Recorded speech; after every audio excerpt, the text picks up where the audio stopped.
China is buying land, businesses, and building infrastructure all over the world. They are buying in Africa. They're buying in Cuba. They're buying in the US, Canada, and Europe. But what is the goal of the Chinese government? You came here for the truth, so let me unveil that for you. Let's have our focus today on China, but I also want to mention a few other issues. Let's begin right away with this. The Chinese company that bought the UK's Aston Villa Football Club is nearing the purchase of a Hollywood film producer behind the action films such as The Expendables and the Rambo sequels. What we have seen is a slow creep of infrastructure assets, businesses being purchased by Chinese corporations.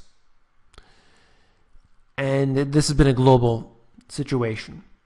But in recent times, I've noticed a grand uptick in the speed, in the frequency as to which these are being purchased. And it seems like in the next few years, much of Hollywood will be owned by Chinese companies. Now, I would like to interject that there is a distinction. A person from China buying a home in, let's say, Vancouver or San Francisco, and they purchase the home, and they do so as an investment. Perhaps their child 5 years down the road will need a place to stay while they're going to school. So they purchase it, they rent it out, make an income off it. Then their child goes to live there. Perhaps they want to stay there permanently, or maybe they'll just come back after and they'll just continue to rent the house out. It doesn't matter. This is an individual investor purchasing, and I believe that's fine. That's totally fine. The problem is when you have these corporations which are really just subsidiaries of the government, and they start buying not, condos, not homes. They start buying businesses. They start buying media. They start buying massive amounts of land, infrastructure. Then you start having a problem. And this goes for any country. That's the distinction. That's where I see the problem. And I don't want to see that line getting crossed. I'm not a politician. I don't make rules like this. I don't understand all the ins and outs. I just know that you could easily cross the line, and it's basically impossible to pull back without something very bad happening.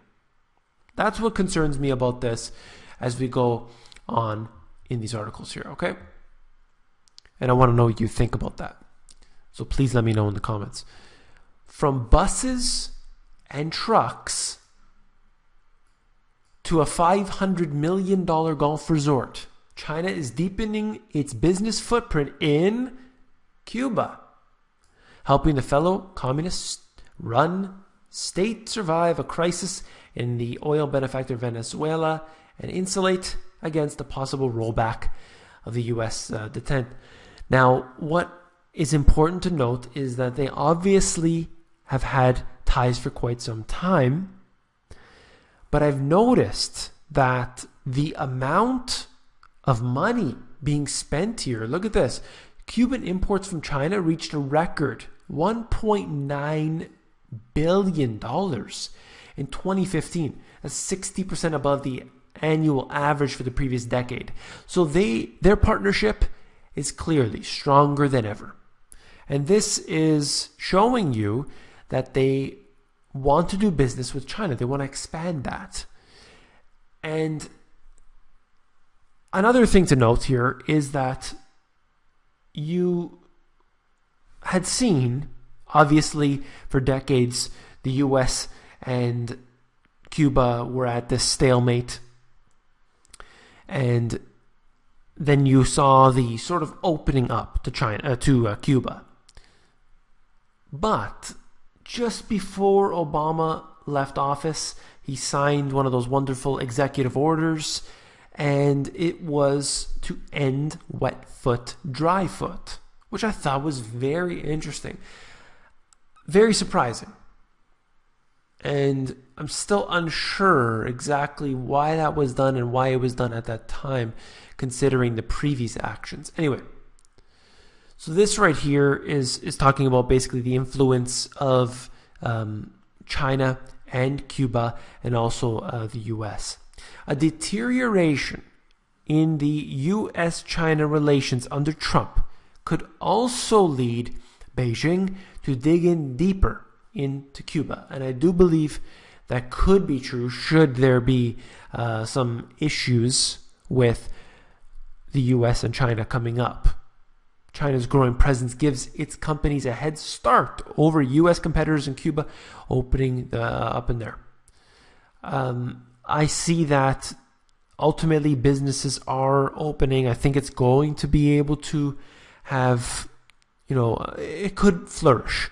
Might take some time, but I think ultimately having foreign investment in Cuba is a very good thing. You can't just open the floodgates, but if you can do this under their own terms, I think it's good news. I definitely think it's good news. I know as a Canadian, there are many, many tourists who are going all the time to Cuba. It's a very, very common place. So tourism is very big, and hopefully they can expand on that. It's a good thing for the economy. This here shows you the Chinese investment in Africa. It's massive. And it's probably impossible for you to read this, but in the bottom left corner, that legend down there, it shows you that the darker the color, the more of an investment. Okay, so the darkest color being more than $10 billion. So there are quite a few nations where they're spending billions and billions on different sectors. Anyway, it goes through them in this legend here: oil and natural gas, railroad, mining, different things. And if you're interested, I think it's pretty interesting to see all the different countries and all the different types of investment they're doing. It's not just, a one-trick pony. They seem to be getting into everything. And they're taking advantage of this opportunity. And seems like these countries want to work with China. I bet that they would rather have China than the US in there. Seems interesting anyway. All right, let's switch gears a little bit. The Australian government Thursday blocked the sale. This is actually old news. Blocked the sale of a portfolio of farmland the size of Kentucky to Chinese investors on national interest grounds. 4 separate groups linked to the Chinese-based investors had been dominating the bidding for properties accounting 2.5% of Australia's farming land. And it says it was worth so many millions of dollars. Anyway, it goes on. Part of the reason why this was rejected, and usually you don't have any sort of rejections taking place, but the government decided to step in. Look at this at the bottom paragraph. Part of the leased land is within this prohibited area, which is a weapons testing site in the state of South Australia. So you have this sort of, let's say, possible interaction. There could be some stepping on toes. There could be an issue here. And that's what concerns me. When you start to buy up all this infrastructure and land, there are different problems that you could encounter, and this is one of them. Think about all the other possibilities out there. I'm going to switch gears. Billionaire investor George Soros sold off investments in CVS, MGM, and Barrick Gold. Mr. Soros, who also moved recalibrating his portfolio after the presidential election, he opened up a small stake in Goldman Sachs because, of course, there's quite a few employees, big-time guys from Goldman Sachs in the U.S. government. Has always been, and seems to have increased a little bit recently, and cut Bank of America shares. So I wanted to show you that. Also, he eliminated the position of the iShares China Large Cap FX Exchange Traded Fund, China's the largest China-focused ETF in the US. Perhaps this is all Trump related, saying that Goldman Sachs is going to do better because of the obvious influence that they will have. China's not going to do as well because, or at least the tie between China and the US, because of the sort of negative outlook on those happening right now with everything Trump that we've seen from Trump. And then you have gold, Barrick Gold, seemingly, apparently according to Soros, going to take a nosedive. And there are others in here. But I would suggest that we never do what the billionaires are necessarily doing. You saw $5 billion worth of Bank of America stock being purchased by Warren Buffett during the financial crisis. And it was done so, after the financial crisis, done so to rescue Bank of America as sort of like a side bailout. But he was given preferred shares. It was not the same price you and I would pay. So how do you adjust your valuations? Goldman Sachs Group climbed to a record high on optimism.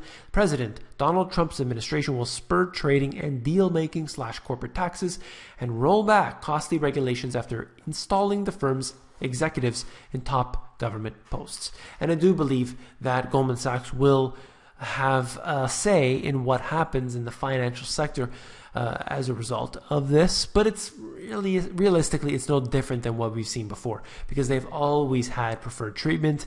They have donated massively to Obama in the past. You've seen that. So right there, to me, it's nothing new. Before I cover the article on the right, look at on the left, you see Rothschild, world seeing the greatest monetary policy experiment in history. I read the article. Basically, he gets into the fact that we're having monetary policy experiment in history. Not in a good way. He's saying this is crazy, basically. And it's Rothschild saying that, which I find very funny. Okay, going to the article on the right, this is basically a friend, a longtime friend, or used to be a friend, George Soros' friend, Jim Rogers. I love Jim Rogers, read his books. He said this: governments are always looking out for themselves first, and it's the same old thing that has been going on for hundreds of years.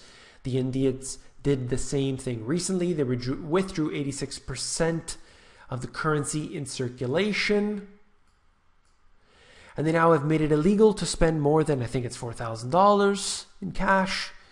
In France, I think it's $1,000 or €1,000. And he goes on and basically says that there's going to be a cashless society and they're going to track all of your purchases. They're going to make it very difficult for you to do business. They're going to make everything part of their world. They want to know everything that you do, tracking everything you do, this and that. He goes on. And it's really good to see someone this informative, this powerful, and when he speaks, basically a lot of people listen, and he's saying things like this. It's very, very good that he's out there talking like that.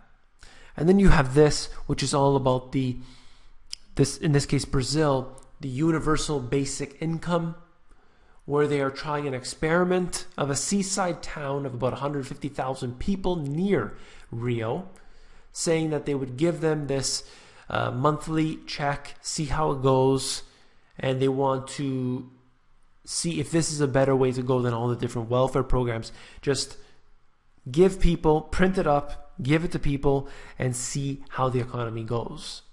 I think ultimately this is a very, very bad idea. But to sort of give in a little bit, I would say this is better than, I don't agree with it, but this is better than printing money in a QE and then just giving it to banks. I mean, that's completely wasteful. At least you give the money to the people. Hopefully they'll go out and spend it in the economy somehow. That's all for this video. If you found it informative, please give me a thumbs up. When you give me a thumbs up, it pushes these videos higher up in the YouTube search ranking. So I appreciate that very much when you do that. If you found the video informative, I know you'll find my book, The Money GPS, even more informative. You can look through the book. If you go over to Amazon, they have a look inside feature that will allow you to flip through the pages of the book and see if you like it. Take care.